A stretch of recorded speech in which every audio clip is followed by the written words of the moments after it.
Hey guys, meteorologist Doug Heady. It is a Monday afternoon. I hope you had a fantastic holiday weekend, stayed safe. Of course, the 4th of July was definitely hot, but a little bit better, at least over the past day or so.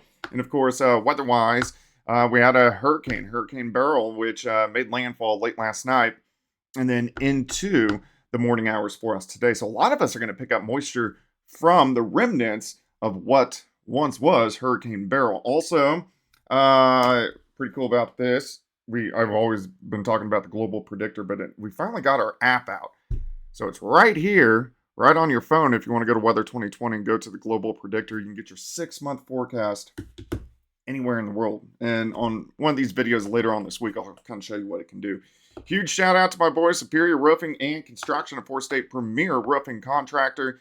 Cole, Evan, and Carlos, they'll get you hooked up. The number's right there on the screen, even if you just want your roof checked, because you got to remember, insurance companies, the older your roof gets, the less they will pay when you need a new roof down the line. All right, so let's dig into it. So obviously, hot spot today. Really severe weather from Little Rock to Texarkana, all the way down through central Louisiana, all the way down to the Gulf Coast. And you can see the numerous tornado warnings, which is very common with the feeder bands around tropical systems. And obviously, a hurricane, you need warm water. So as it made landfall this morning, you can see the eye held together right across Houston. And then now it's just kind of a circulation, area of low pressure. But around those feeder bands, especially on the right side of a hurricane or tropical system, you get a lot of bands that do have storms that rotate. So it's very common to get a lot of tornado warnings when we get these tropical systems that move on shore. All right, so let's take a look already. Look at the rain really picking up. So we actually have a weak boundary right across southeastern Kansas, which is helping to produce a little bit of lift a little bit farther north. But this is the moisture from the hurricane, which is starting to push in. So you can see a couple showers starting to pop up northeastern Oklahoma, down toward Monette, Branson. So if you're going to be at Table Rock or Beaver Lake for the next 24 hours, it's definitely going to be wet. And then bands of showers and thunderstorms from Bentonville, Fayetteville to Fort Smith, all the way down toward Broken Bow Lake and southeastern parts of Oklahoma. And then, of course, you got your tornado watch and your numerous tornado warnings, which are ongoing down across the southern parts of the U.S.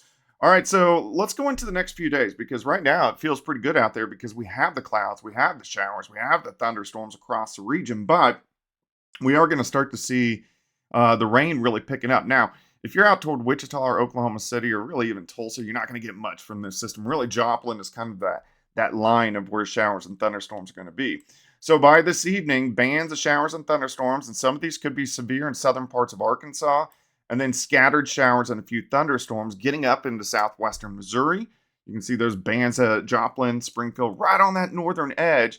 So really just clouds kind of getting into Kansas City. But at this point in time, so this is after midnight, we have showers and thunderstorms from Little Rock to Jonesboro to Pocahontas, all the way back toward Russellville. And some of those storms are going to be severe. At this point in time, the main threat will be some gusty winds and some large hail. Tornado threat really starts to drop. But you can see at this time at 2 a.m., the circulation is just southwest of Little Rock and then lifts north. So here's 7 a.m. We still have bands of showers really from Joplin to Springfield up to the Lake of the Ozarks and St. Louis West Plains. Once you get to West Plains down to Jonesboro, it's more showers and thunderstorms as this continues to push through. All right, let's go into early afternoon. Still a couple showers left over in southeastern Kansas, but most of the rain now central and eastern parts of Missouri and rotating away into the Ohio River Valley. So by tomorrow evening, most of us clear out and look pretty good. Let's go into your Wednesday.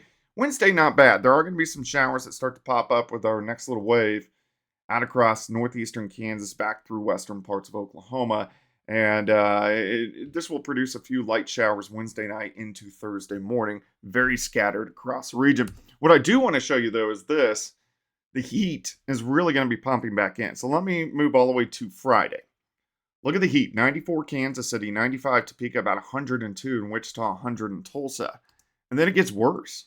As we get into the weekend, you got 96 Joplin, 90 Little Rock, 98 Oklahoma City, 100 in Wichita, Goodland, 105. Here's Sunday. Everybody upper 90s to near 100. Then you hit Tulsa and Wichita and Oklahoma City well above 100 degrees. And then as we go into Monday, look at this. Kansas City at 101, 100 in Jeff City, 108 in Tulsa. Now, so it's going to get pretty hot as we go through next week. I guess the one good thing, if you can call it good, is the humidity is going to be a little bit lower, so we're not going to have the extreme heat indexes, at least, or heat indices, the way it's looking right now. But yeah, definitely something we're going to keep our eyes on as we go through the next couple days. All right, guys, any questions, comments, leave them in the comment section below. Make sure you like and subscribe, and we'll chat soon.